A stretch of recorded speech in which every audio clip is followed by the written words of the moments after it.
Nathan.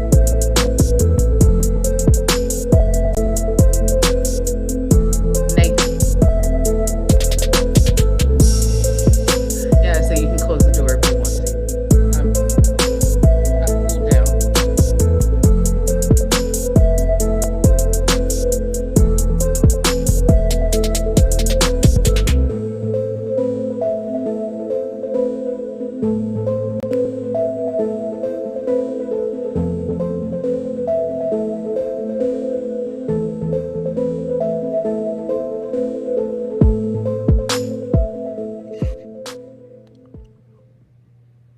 What's up, y'all? It's KB. And if you're like us, you love movies. I am joined tonight. Well, first of all, happy belated Mother's Day to all the mamas out there, all the mamas, baby mamas. Y'all know who you are. Uh, Dog moms, y'all count too. So, um, yeah, had a interesting weekend. So, um, it's good to start a new week and move on from there. So, on this episode of the conversation, I'm joined by a friend this time. I think I could call her a friend because Mrs. KB knows her. My friend Kate knows her. She is a powerhouse in the Kansas City film scene, a member of the Critics Choice Association. She's known for her deep empathy and her focus on how stories linger with an audience. But she's not just a critic, she's multi hyphenated. She's a producer, an author, a podcaster, which I'm looking forward to our next episode. Sean Edwards was not enough. And for our benefit, a movie lover, I have the lovely Miss LONITA Cook joining us. What is up, sis? Hold up. There we go. How you doing? I am wonderful. I said that was an intro. You done walked me in. I try. I try. We've been trying to get to this for a minute. Um, we were blessed to have you on the last Gen X roundtable. Those are always fun, as So much you fun. experience. The fellas welcomed you in, and they were gentlemen, and you held your own, which I love to see, and gave And them a I little keep in gave touch them a with them little too. Midwest flavor. Yes, I yes. loved it. And I would say, yes, we are friends. Yes, I love that. Um, I'm trying to think. I can't even remember the first time. It was probably at a screener. You end up seeing the same people at screeners all the time. And eventually it was like, wait a minute, Kate, you know her? I think it was Sing Street. Not Sing Street, Sing Sing. Oh, yes, It's yes, over in yes. Domingo. When we finally said, "Hey, how you doing?" Yes, Hmm. And that then was you a met great movie. Mrs. KB It was probably at my old ass. You went to yes. that one We as we well. talked during that, and then I had packaged it to broadcast, and they wouldn't let me review the movie at all because of the title. After I Yeah. had done the interviews, I had I said, "Oh," so Mm-mm. yeah, yeah, yeah. That's crazy. It But was a great movie. it was, and I was glad to check it out and be there in attendance. And it's just a cool vibe. We always talk about going to Screenland and how much fun it is. So I liked being there, and just it was an outdoor movie event, so that was a little bit different. I've never It been was to one of those cool. before, but that was so much fun. Yeah, I had never been to. I'll be honest with you. I didn't know that they did outside screenings, Screenland Armor, and it was up against the back of the building, right? They Hmm. broadcast it, or they projected it against the building, and we all set out with like our picnic chairs. Yeah, It yeah. was really cool, and I loved and I'm sure other people have had this experience. I haven't had that experience since like going to a drive-in Hmm. where the sky changes and it becomes a part of the ambiance of the movie. Yeah. Yeah, Yeah, yeah. that was really cool when that happened. It was like the sunset, and then all of a sudden you're sitting in a dark movie, but you're outside, and all of a sudden you're ignoring the people walking by, but you know, Traffic means nothing. mm, It means nothing. That's how you know a movie is good, yeah, when it's, birds, chirping, insects flying, pedestrians on their way, Yeah, horns honking, and you are still in the narrative. You're in hook. Yeah. So yeah, it's a great movie. yeah. So I mentioned Gen X, so that means you grew up in the same time as I did. And if anyone wants to follow her on Instagram, please do, because she'll hit you with not only movies but music as well. And I just smile when I see the music pop up in there because it's a memory lane trip for me. So I think it's appropriate that we start off talking about Michael. What you thought, especially as Yes. a critic, with the what critics thought and everything. Give us like your quick review. Yeah, first and foremost, I am going to say I love how responsive you are to my stories because I post movies to stories and I post a lot of Michael Jackson, a lot of Jackson 5, a lot of, but it is the one thing that gave away my age. I would get people inboxing me, how old are you? I Like, don't care. I tell them, I'm like, it is what it is. I said, I'm old enough, I promise. Mm-hmm. And so Michael, I felt the way that a lot of the critics felt. I mean, I did go in as a professional critic, but I grew up like most of us, Yeah. staunch, heavy Michael Jackson fan. So, in terms of the criticism, I thought it was light on the story. I thought they were juggling a lot, and you could see that they were juggling probably some mandates, what Yeah. you can and cannot say, what you can and cannot touch. Mm-hmm. It felt that way. The biggest thing that I thought was strange was that there was no Janet, and then there was no Diana Ross, and I thought, okay, Herm, but they're going to give us a Yeah. part two. I think they made that clear. I Yeah. think most people in the world have seen it. It's on the biggest movie of the year so far. So I think I can say that without spoiling. The thing that I thought that is so Lonita, that's like the way my brain works, Yeah. was, and this is spoiler alert, but I think, again, most people have seen it.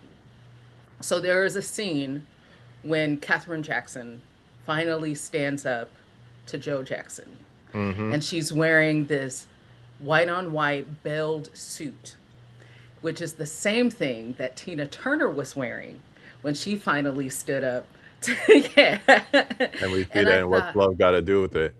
that's right, that's right. And I thought, oh my gosh, the white on white belt suit is the new symbol. It's gonna the new It's symbol. the empowerment too. That's right. And so that was something that really struck me as I don't even know if they thought about that, but for me, I was like, Right. it couldn't have been a mistake. It couldn't have been. It just was such a powerful scene, and the way she walked away was with the same attitude that Yeah. Angela Bassett did as Tina Turner. Like, so it just is. It's a great movie, though, for memory lane. Very Mm-hmm. important. I thought Jafar Jackson's performance. As a as somebody who loved Michael Jackson, and is a critical person, um, I did the neck roll a little bit. Um, but as somebody who watched that movie, I left saying, if he went on tour as Michael Jackson, I get a ticket right now. you know, so there was kind of both, where I was both satisfied and a little dissatisfied with his Yeah. performance. Yeah. Yeah, yeah, Because you have your critic brain and you also have your nostalgia brain. yes, I yes. didn't have to review it, so I just went in pure nostalgia. By the time it came out, I knew the limitations that they could show, so I just went in to enjoy what I could see. But How'd you feel?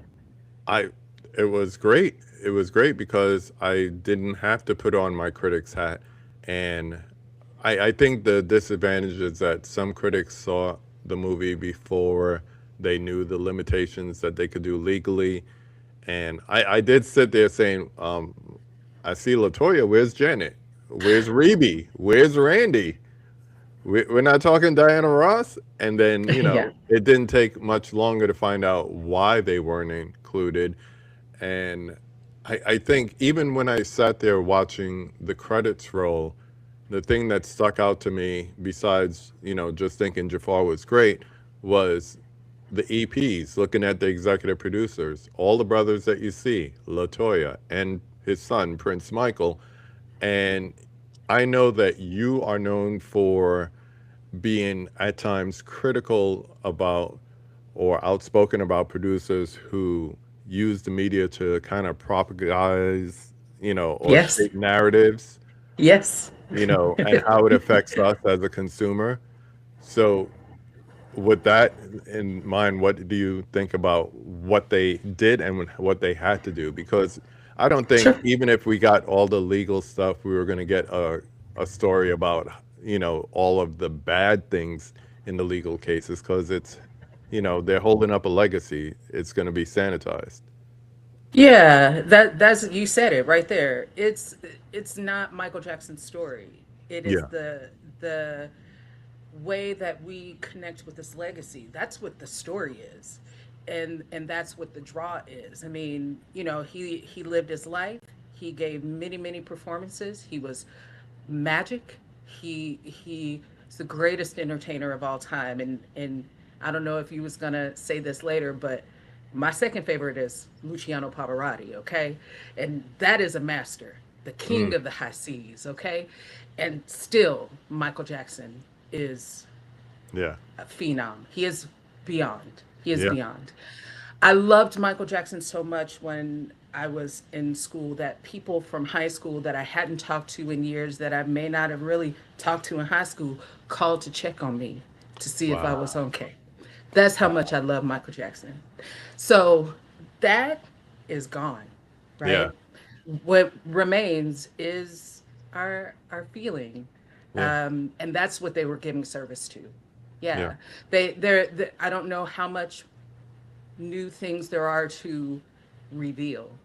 And I Right. think what people were hoping for were these deep revelations. That's not what this movie was. Mm-mm. Um, I think if I wanted to be snide about it, as some have been, you can say it was a cash grab. Yeah. Yeah. Yeah, and that's business. It Yeah. just is. Yeah. Especially when you have an estate that owes a lot of money. You gotta come up with some good ways to come to that. But that brings me Yeah. back to the point of where you come from on this, just in general, not just about Michael. We could talk about, and I've heard you talk about like corporate greed and Batman Returns, for example. At what point does a film cross the line from social commentary to like manipulation? Now that's a good one. Now that's a good one. Because I think in mainstream media, I think a part of what is your job is to propagandize. I think Yeah. that is your job. Um, I think if you've heard me speak about this before, I think entertainment, music, and movies, Hmm. and other forms of entertainment, games, are. I think entertainment is the chief system by which we are conditioned, Yeah. by which we are refined by the powers that be to go in the way that they need us to go. Yeah, because it works on Um, emotions. it, Art it, works on it, emotions. exactly. The idea is planet. This is your thematic statement. And then it is rooted in you by a tug of war, scene by scene. That's Hmm. what we call tension. And we have an emotional response to conflict. And yeah, I mean, it's rooted in psychological games, movie Yeah. making. Yeah. And so, um, just that's the background that I approach movies with. I don't think it's cynical. I think it's realistic. Yeah. Um, and when we come to Michael, I think there may have been a cleansing happening as well. Oh yeah. Um, there, there are people who don't appreciate that. The ones who are like, well, what about the allegations? And what about? They don't want the cleansing because they were um, kind of squeaking him clean Yeah. with this movie. Yeah. My whole thing about that though, and I was never one of those people to say Prince versus Michael and all that. I'm like, they're Yeah, both great yeah, musicians, and they're not yeah. doing anything close to the same thing except putting out good music. But to me, it'd be one thing if he was found guilty of something. But I think, there's rumors that there's a 4 hour cut of this movie before it was edited and then re edited to change the narrative and everything. But it's going to be sanitized to make it look like, hey, nothing stuck. But at the same time, yeah, nothing did stick. You could say he paid off this, that, and the third, but eventually, the law catches up with you. Yeah, I think for me, I when these allegations happened, I was a teenage girl, Mm-hmm. and the way that my mind worked was we don't know what celebrities are doing, so it's possible. Very true. Very Even true. as a fan, I was like, we don't know him. Mm-hmm. We don't know any of these people. It's Yeah. possible. But I, of course, didn't want to believe it. As an adult, I look at it as the power of the accusation. The perception is key. Um, the the those allegations tarnished his reputation, whether he did it or not. Right. And so now we look at the power of rumor Yeah. and how it shapes perception. And he could be as innocent as a lamb, Mm-hmm. and But it's out it there. does not matter. Yeah, It's out there. and yeah, yeah, But certain things tend, well, certain things tend to linger, like perception, it becomes reality and everything. yes. And in terms of like movies, there are things like pacing, character choice, visual motifs that create what you like to call a lingering effect or a lingering factor. How do you? I did my homework. Stop. Yes. You acting brand new. Stop. But seriously, seriously, knowing that, how does that for you? How does it distinguish a movie that is, like I said, Michael was entertaining, or one that is essential because it stayed with you? Mm. And you mean broadly? Yeah, broadly. Hmm. Let's zoom out. Yeah. Okay. Um, so what you're referring to is there are a couple of things that I believe about movies. A few Tell things. them. Tell them. Um, one one of the things I believe is that a movie is at its best when it lingers. Um, and so I think a lot of good documentaries do that. Yeah. They teach us something and they expand our consciousness, expand our minds, and inform and educate, that kind of thing. Mm-hmm. Um, but I think even the slightest shift,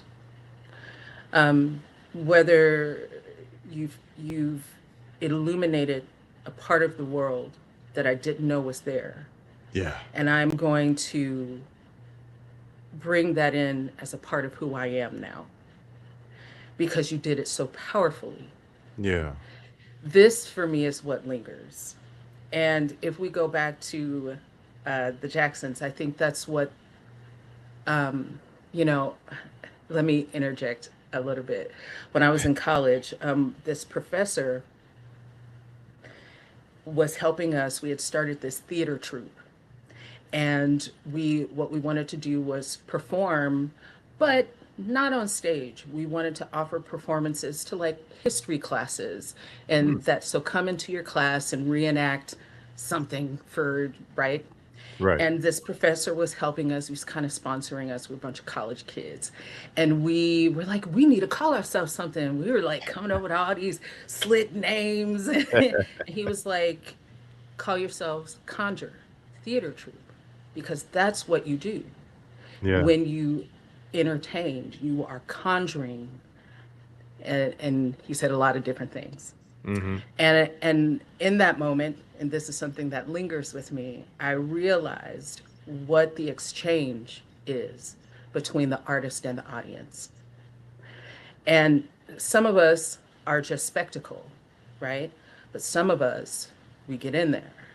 Some of us we allow you to open yourself up to new ideas and new ways of being. Um, and I'm holding myself back, but I mean, but honestly, it's new spirits. Yeah. Um, and so this is what I think we have to, and it's also another reason why, I try to make sure that we are very mindful of what's happening in a movie. What spirits are they trying to open you up to? Okay. That's why you don't mess with horror movies. I understand. We're having fun. We're having fun. We are not alone. I mean, come on now. I want to shout out some people in the chat. Hopefully, they're still with us. We got Mr. Moody here saying good evening to everyone, as well as we have Michael on the check-in saying hi. We got my man Nick saying salute. Salute to you, my man. He's going to catch us on the rewatch. If you are watching on the rewatch, please feel free, leave a comment. If you have a question for Miss Lonita Cook and you're in the chat, please bring it up. Keep it movie related. We'd appreciate that. We have a check-in from Belfast saying good night. Greetings from Belfast, Ireland, UK. Good to see you. And he sends a personal hi to you. Love what you were saying about good films lingering. Yes, that's my girl Mika. Says good movies don't really end when the credits roll. They stay with you in Yes. quiet moments, open up new thoughts, questions, emotions, perspectives you didn't even realize you were carrying. So true, girl. Yes. So true. And the funny thing is, she's a big horror movie fan. Her and her sister. So I'm just saying. I'm just saying. I'm gonna come back to I you am easing into the horror, easing into the horror. easing into it. She gives you a little encouragement here. Have to watch those horror films. Definitely eye opening. Some great films that have lingered with us afterwards. That is the truth. 100%. I mean, and let me be clear. I think horror is a very powerful place for Oh movies yeah. like Get Out. Mm-hmm. I don't think there's a more direct, more focused, and more clear way to tell that story. Oh Get yeah. Out is, yeah, yeah. Yeah. And it is one of my favorite movies of all time. So I'm easing in. I'm You're getting easing there. You're getting there. in. We got a future conversation guest right here. What is up, girl? Good to see you Hey. as usual. Um, I'm gonna switch lanes real quick on you. You can handle it. Most of us, when we hear the term in movies coming of age, we think of teenagers, we think of people going from being teenagers to being young adults, growing up, kind of thing. But you seem to be in love with the midlife coming of age narrative, which is kind of left of center. Look at her; she's getting all obsessed about it. So youthful coming of age stories, we get that, but why is like that midlife transition like more, I don't know, honest, more attractive to you as far as watching movies? I think some of it has to do with our generation. I think that I've started watching. Uh, well, I'm gonna skip that. I'm gonna skip that. We'll leave that one alone. But I will say this: the image of adulthood that we grew up with Hmm. in our generation was very grounded. And I think a lot of times for Gen X, because of the way we grew up, and we know the things that kind of define our generation, going down to the creek, mama don't know where you at, but you know what I'm saying? That's you. That's you. Mine was getting on our bikes and leaving the block and just making sure we were home before the street lights were on. That's my version of Exactly. going down to the creek. Exactly. Same thing, same narrative. We were latchkey kids. I Same. don't know if you remember that service that they used to have, and I don't remember who it was, but it was called Phone Friend. And if you were at home alone, you could call this number and an adult would just talk to you while you were by yourself. Crazy. In retrospect, the most dangerous thing ever. Who said they safe? Where you live? um,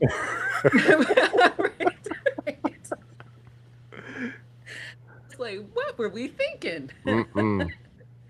um, and so I think a lot of coming into that traditional adulthood is happening later in life for our age group.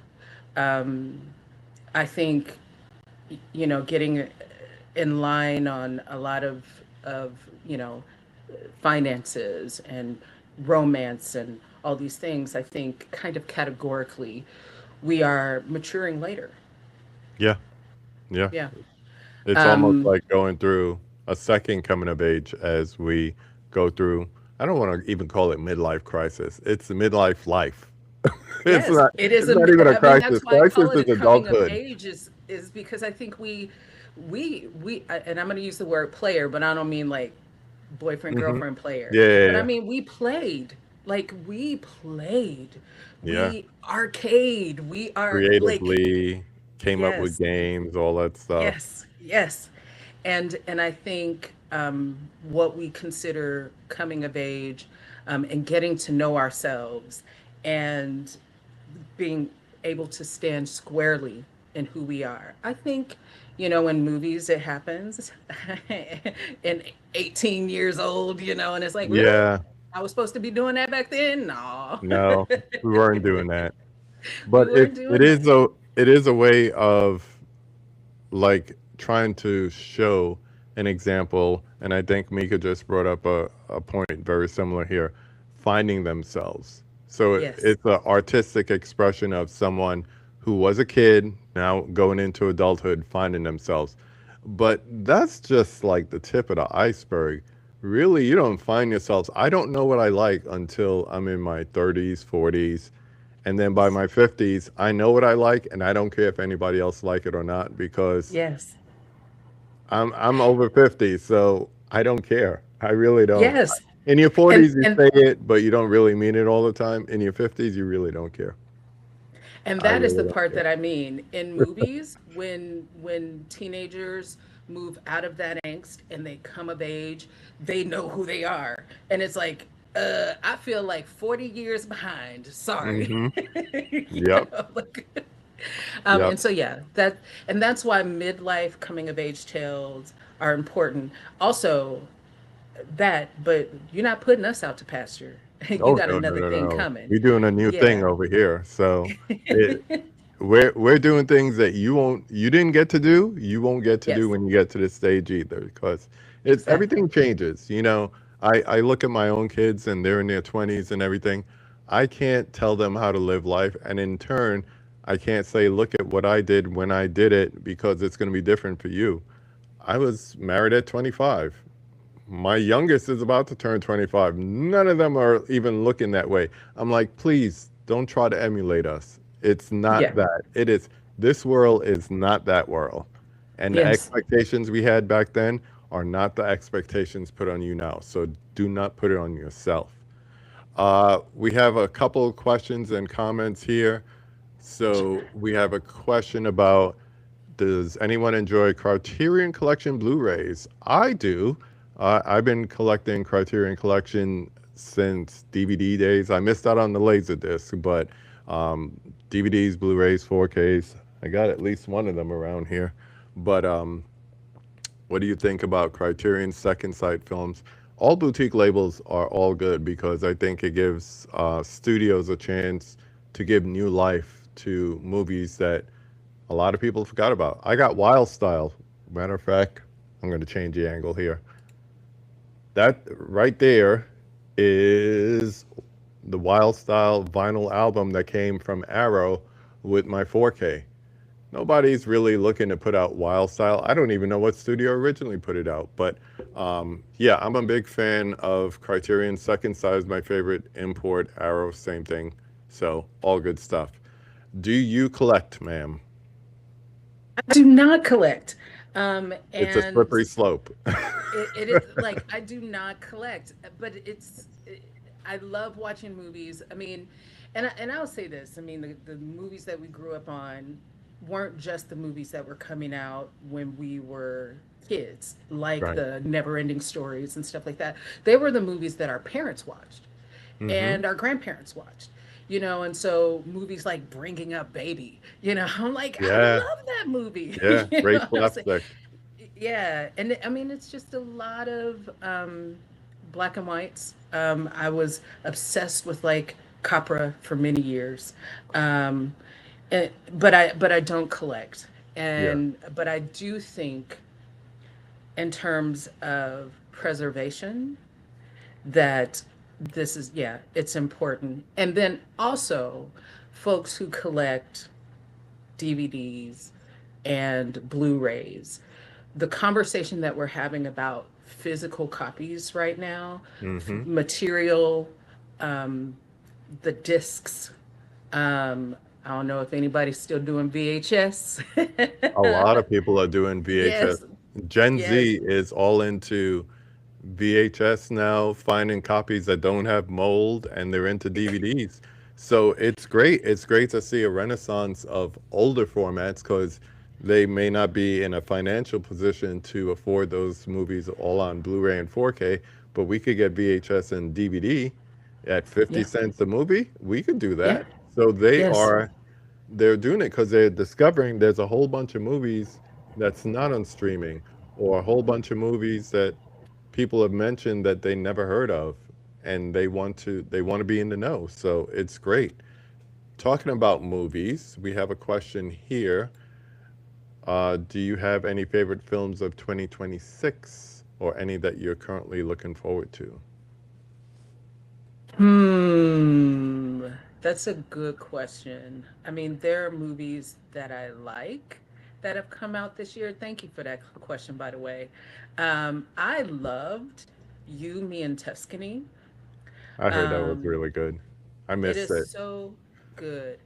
But it's a conversation piece as well in Hmm. terms of the traditional rom-com. It is 100%. Um, which one did it? Which movie? I think While You Were Sleeping. That's the movie it's like. Oh, okay. Um, oh yeah, I mean, structurally, it's Yeah. like that.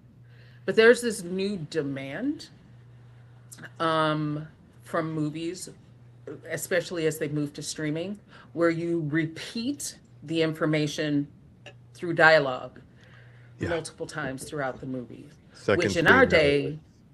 day, hmm, Second screen narratives, because people usually are looking at this, yes, so they have to hear the same thing over and over again in the movie because that's not their focus. exactly. And I'm gonna look something up right now because I didn't expect to talk about this movie. But I want to be able to say this actress's name right. You, Me, and Tuscany. I will And just chime in so, and say Project Hail Mary, while you look that up, is oh my probably my gosh, favorite theatrical experience this year.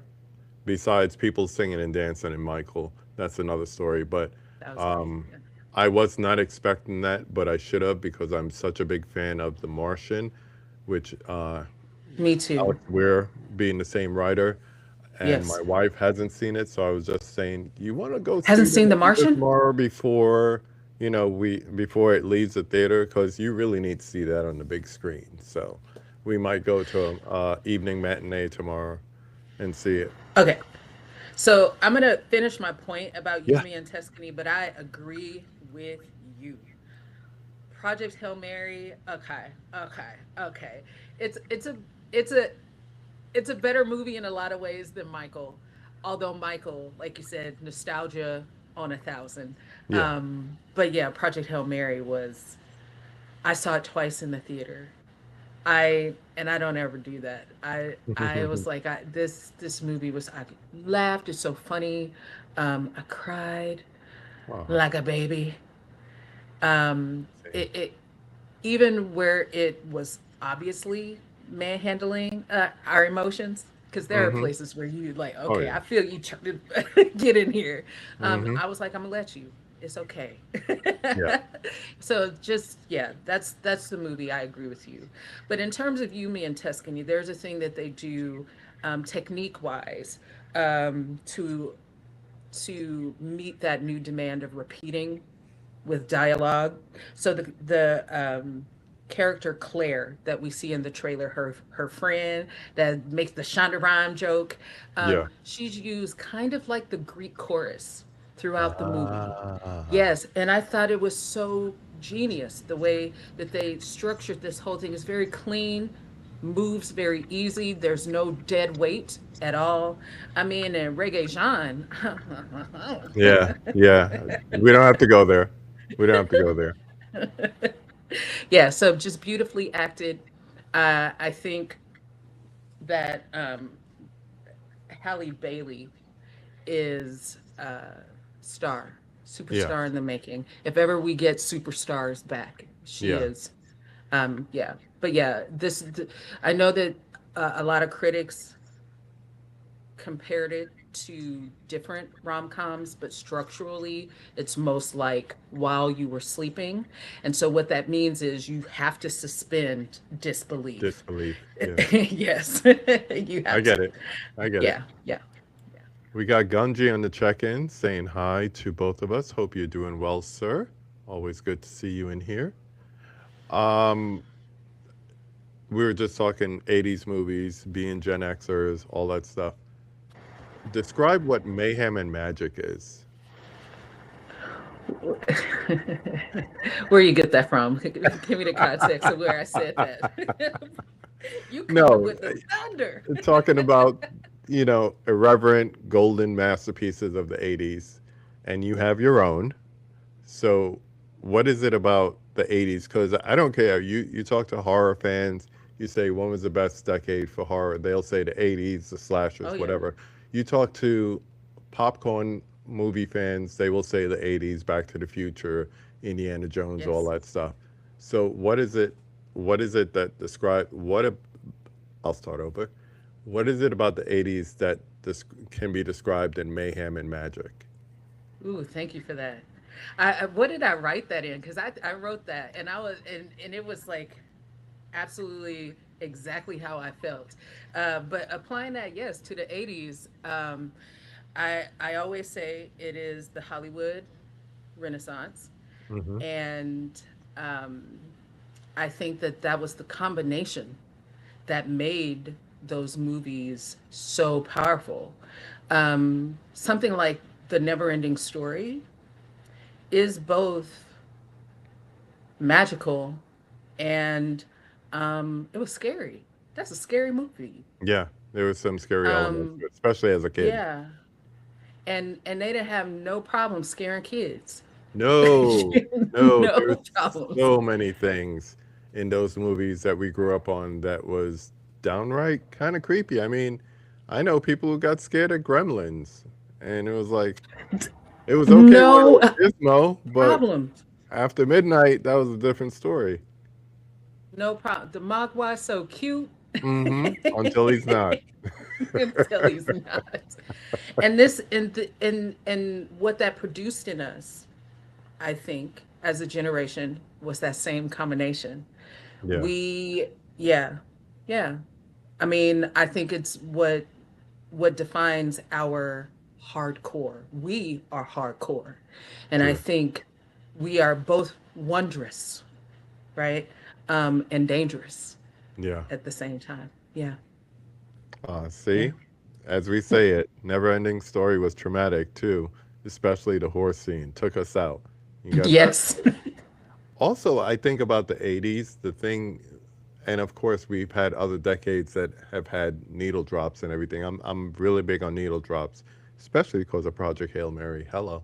But Okay. I think the 80s was the definitive era of having music be a mood in kind of define me. We see it every once in a while. That's why I bring up Project Hail Mary. The music in that, the needle drops in that definitely set a mood, Yes. as well as the score.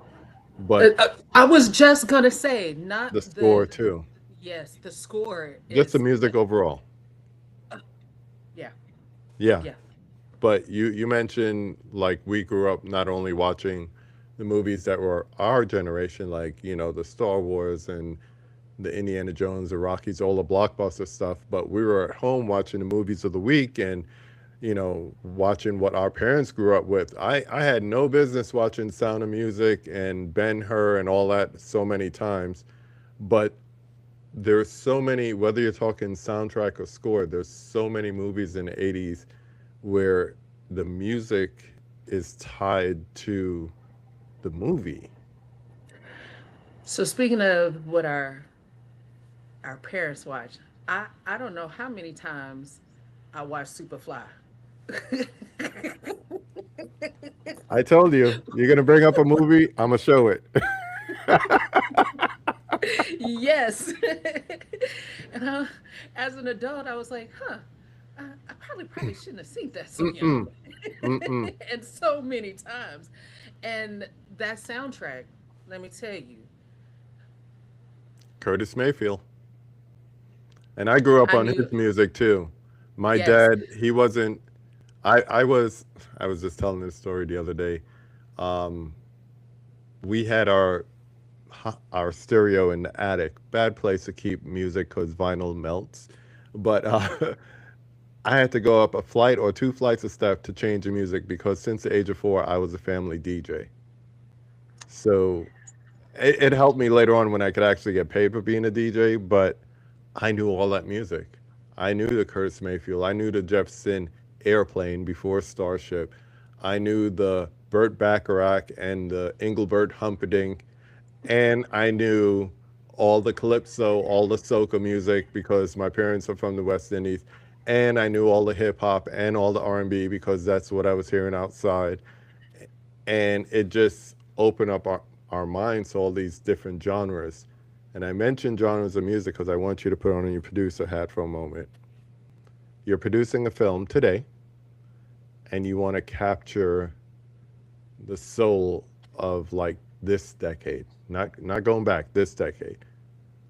I know, a little bit different because you probably want to go back and do like a 80s or 90s. Yeah. Would you pick a specific genre of music or a specific artist? How would you like capture this moment culturally? I think you have me at a loss on this one. I can't say that I listen Because to you're too still much listening to music 80s or 90s. from today. All right, so Uh, you're doing a retro music. Let's take it back. yeah, but here's the thing. That's why Project Hail Mary is so great. Their music is from yesteryear, And a little touch and of today. You got some Harry Styles in there too. oh yeah. But that was. That was a Uh, touching part. I won't spoil, but Yeah, yeah. I agree. I agree. Um, one of the most important songs in the movie was that Harry Styles song.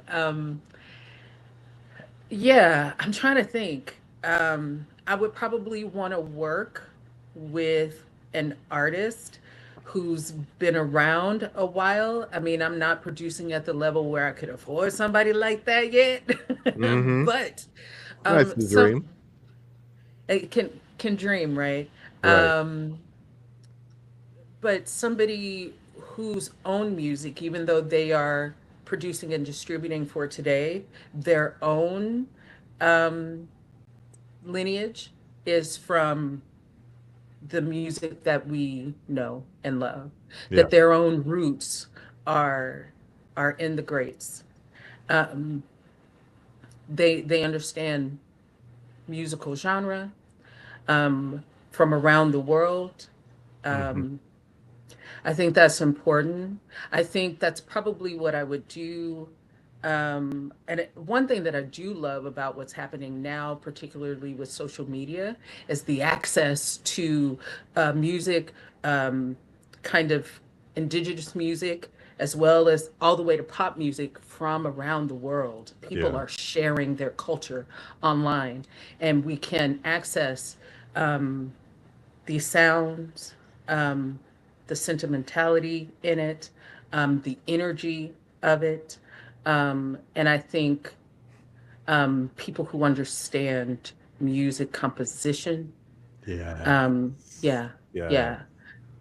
But yeah, I'm trying to mentally go through my playlist. It's on Yeah. Whitney. It's on Michael. It's BMGB. Hey, 60% of his catalog is back and back in the Billboard. That's amazing. That's amazing. Yes. 17 years Yes. later, he still got it. Oh yeah. Um, Steve adds, maybe it's because I'm old. It seems to me the best new music sounds a lot like the older stuff. These kid, these kids today got nothing. Yeah, yeah. I mean, Taylor Swift with her 1989, and Yeah. certain artists kind of going old school that way. Mika adds, I still appreciate artists who actually write and produce their own music. Yeah, because it's a part of you that comes through, and that very rare now. There are some great new artists who are doing that. It's true. It's true. So very true. I do True have that. one question before we get to the five takes, and we're basically going to bring it back home. What is going on with the Kansas City film scene, and what do you like best about it? Gosh, I will say I've taken a year off. I told you before I took a year off to kind of grieve the passing of my mother and really get through that process. And now I'm ramping back up and getting back on my sea legs. And I'm noticing that there are some robust production happening. A lot with indie filmmakers. A lot of folks are taking care of each other. And what I mean by that is producing with each other, getting work out there. I'm really happy that Kansas City Film Festival International will be back in action this year, so in September, and that's very important. That this will be its 30th year, and so it is a Kansas City cultural staple, and so making sure that that festival thrives is, I think it should be, and I think it is important to Kansas City. I know some other groups that have kind of, you know, maybe taken a step back to reassess its identity, like Women in Film, Yeah, the Kansas City Women in Film. that's I coming think up. they're Women in Film and Media now. Mm-hmm. Um, they are up and running again.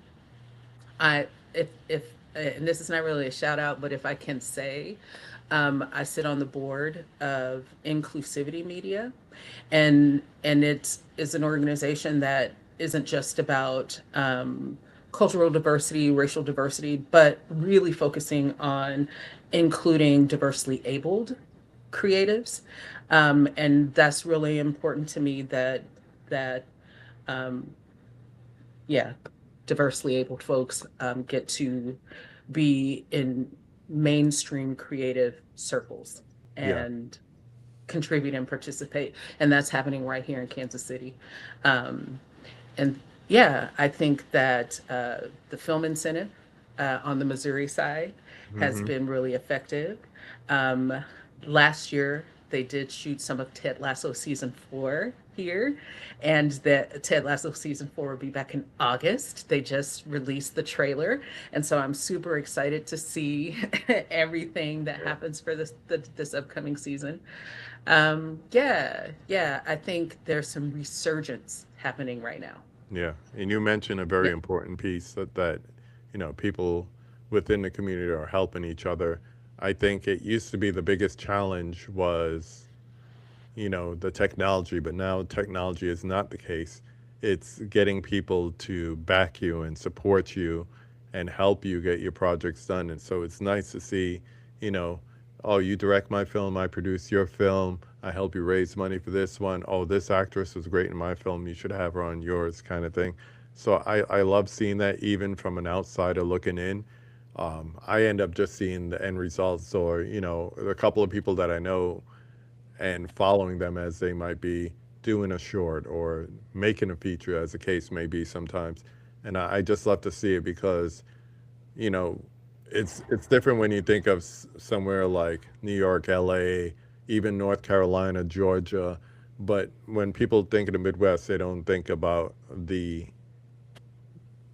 power of the people that are here and what they're doing. And I know you're big on advancement ideologies, especially in independent films. So yeah, you just mentioning that whether it's people of color or anyone like that is very, very important.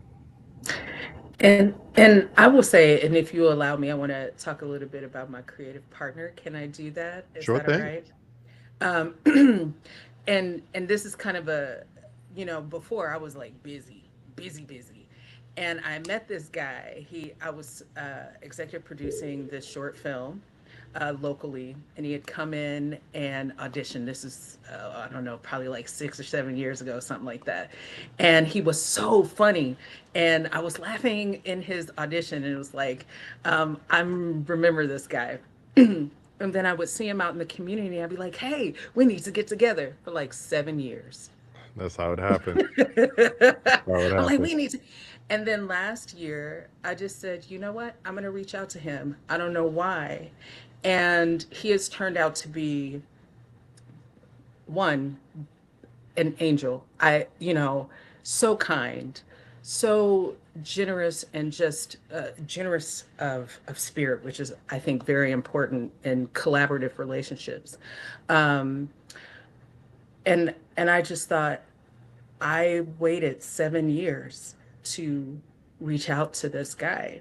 Hmm. And so I encourage people, like you said, if you are in a community of filmmakers, find your people and be generous with them, be Yeah. collaborative with them, because and not everybody's your people.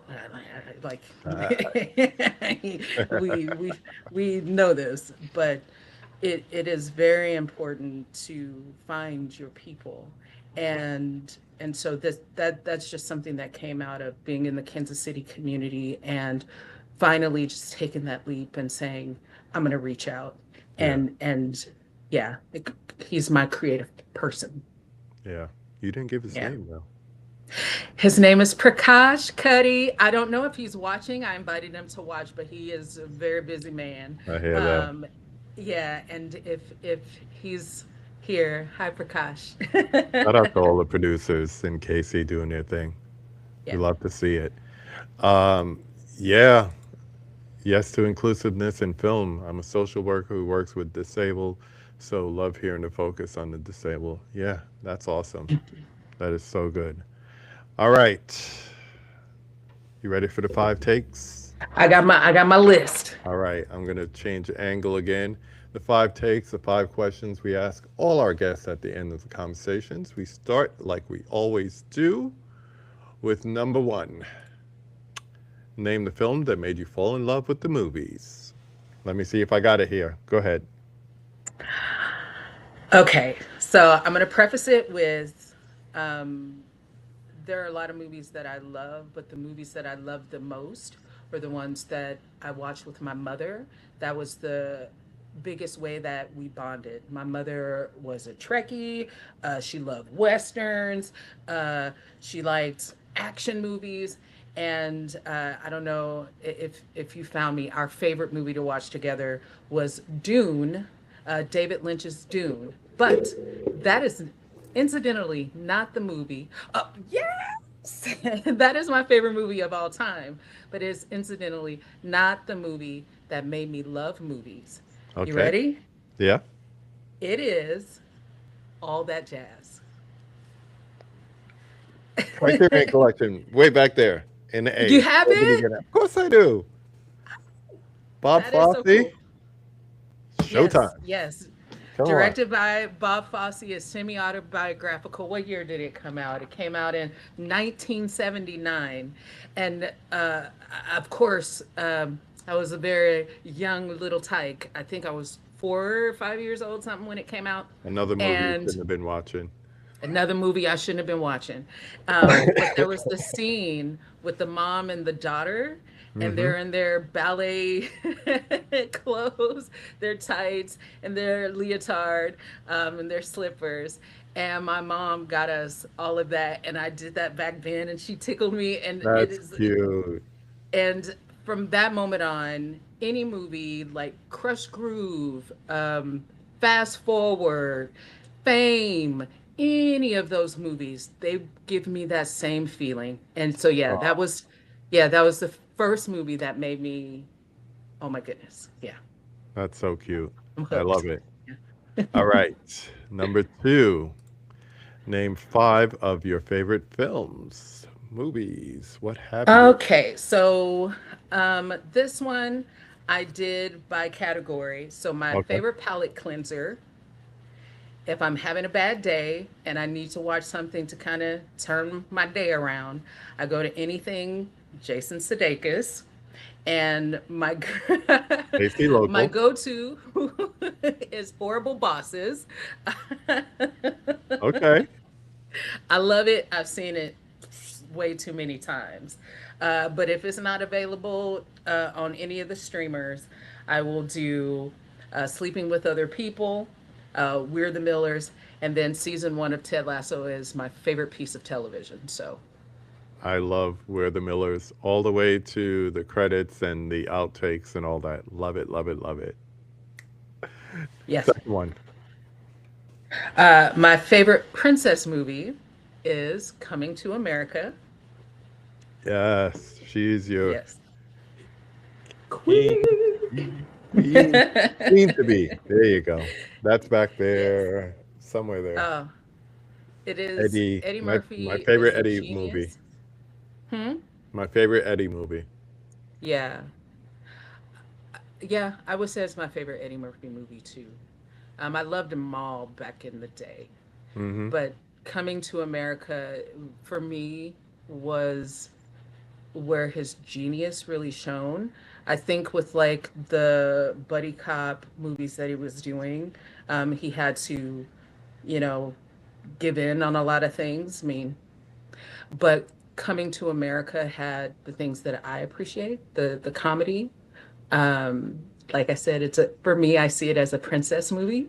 But then having black people on um, currency, um, people seeing him and being like, "Oh my goodness," you know, that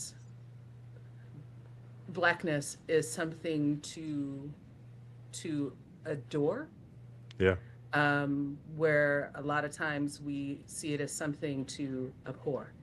right. And uh, it just was such a genius way. And then, you know, his elephant's name was Babar. It's like he's awesome, and Charlie Murphy because yeah, Yeah, R.I.P. we can't yeah yeah. My next one is family night. Um, we my children and I, and maybe this is me repeating what my parents did, but our Uh-oh. movie was Count of Monte Cristo. Which version? um, the one, um, oh, what is that actor's name? The guy who played Jesus in The Passion of Christ. Oh, He was in Jim Frequency. Caviezel. Yes, yes, that one. Even though I appreciate the older version, that's Yeah, the one that I yeah. watched with my kids. Yeah, and I Nice. love it. And I feel like Ben Hur is just the Count of Monte Cristo. It just is. So good. So good. Um, the movies that I go to bed to, Just Right with Queen Latifah and Common. Yes. Yeah, Good one. I put that. Yeah, I put that on to go to bed to.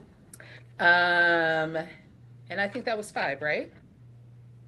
One more. Um, oh, I think I only did four on my list, but I'll say my other movie, The Day After Tomorrow. So my best disaster film. I love disaster movies. I love them. They're always so terrible. They're just a smidge better than trash, you know. And I watch them all. I love it. Greenland, San Andreas, all of them, and The Day After Tomorrow is my favorite one. Disaster movies. All Yeah. right. Everyone's favorite one. Number 3, name a popular or classic movie that everybody loves, but you don't particularly like. So this goes back to our talk on horror. Mm-hmm. Um, I will say the horror movie in Stanley Kubrick's catalog is the only one that is the exception. The Shining, I love. Mm-hmm. But the rest of his catalog, I've kind of like. I don't need this in my soul. And so the classic movie that everybody loves, but I hate, is A Clockwork Orange. Oh, I thought you were going 2001 for a moment, but yeah, I could see Clockwork Orange. That's a lot for a lot of people. Yeah. Yeah. But I feel like people love and respect and what Eyes Wide Shut. That's the one you thought I was. No, no, no. I thought you were gonna go with 2001: A Space Odyssey. Oh, A Space Odyssey. Yeah, no, I mean just They're like, no. all of them, all of them. No, thank you. No, Okay, thank you. okay. Um, Um, let's see. Let's flip that. Number four. Name a critically hated movie as a film critic that you love. I mean, I'm gonna go with Date with an Angel. Oh my gosh. Hold up. I haven't seen or heard that in so long. I gotta look that up. Date with an Angel came out in 1987. It was directed by Tom McLaughlin, and it starred Michael E. Knight and Phoebe Cates. Oh my And then, gosh. yes, and what is, I don't know how to pronounce her last name, Emmanuel Beart? Is that how you pronounce it? She was Yeah. in the Mission Impossible, the first Mission Impossible movie Yeah. as well. And I love that movie. I love it so much. And Oh wow. it's got 13% on Rotten Tomatoes. So it's some people that decided to go back and retroactively give it Okay. points. That's how I'm much they doing a liked it. 52-week challenge, and this week's challenge is watch a 80s comedy. And I've been trying. I want to watch something that I've either never seen or haven't seen in a mighty long time. You remember the movie Moving with Richard Pryor and Randy Quaid? I started to watch that today and I was like, I can't do this. I cannot do this. Hmm. With Yeah. Randy Quaid? Yeah, he played the next door neighbor and he was kind of crazy. But Yeah. I'm trying to watch it. I'm like, yeah, I need something else. I need something else. I might try to Mm. track down Date with an Angel because that's 80s and that's a comedy. It's a romantic comedy, a fantasy, but yeah, I remember Yeah. that one. I remember that one. Yeah. Wow. I love it so much. I thought Wow. it was like very strange to me as a girl because I thought Phoebe Cates was so pretty Yeah, she and was. she's so pretty. And oh my gosh, she said the Heavenly Kid. That was the Yeah, other one that I had on my list good call. for this category. Good Yes. call. Yeah, because I think it's got pretty low, maybe 30 on Rotten Tomato, but Heavenly Kid is another one. I used to watch that one over and Yeah. over. I used to watch it every VHS. day. That was Yeah, my joint on VHS. Yeah. yeah, Heavenly Mika's doing Kid. the challenge as well. She's gonna add that. Date with an Angel. Wow. Date It's on with an Tubi. Angel. Good. I need something decent to watch on Tubi because Tubi be getting too scandalous. It is on Tubi. Good. I'll try to watch it. Well, Oh man. make sure you tell me what you think I will. afterwards. I will, of course. Um, this has been fun. Before we get to number five, I always like to acknowledge we had a great time. This was fun. Um, I had a what blast. what do you have coming up? Where can people find you? All that good stuff. Yeah. My Instagram is at Lonita Cook. I need to be posting more. I do more music to my stories than I do posts. Um, I am in the process of producing three on-screen projects, and so I'm very excited about that. Um, like I said, I serve the board of Inclusivity Media, um, and some other boards, Johnson County Park and Rec Foundation, that kind of stuff. Um, some non-movie stuff as well. Um, Gosh, what do I have coming up? That's it. I mean, Hey, that's I'll have enough. more to add in a bit. That's My enough. website is lonitacook.com. Oh, one thing that I am gonna start doing, and probably shouldn't be publicizing because I haven't started yet, but I have a website called lovelonita.com, and lovelonita.com lovelonita.com is a creative marketplace for aspiring storytellers, and just, in this business, people reach out and say, hey Lonita, can you do this, can you do that, can we meet, can I take you to coffee? And for many years I said yes, yes, yes, yes, yes, and did it all the time. And then, after the loss of my mom, I just didn't have the energy, but I still wanted to serve, and be um, beneficial to people. And so I started this website. I'm starting a series for independent filmmakers, to know how to reach out to journalists to get more coverage for your films.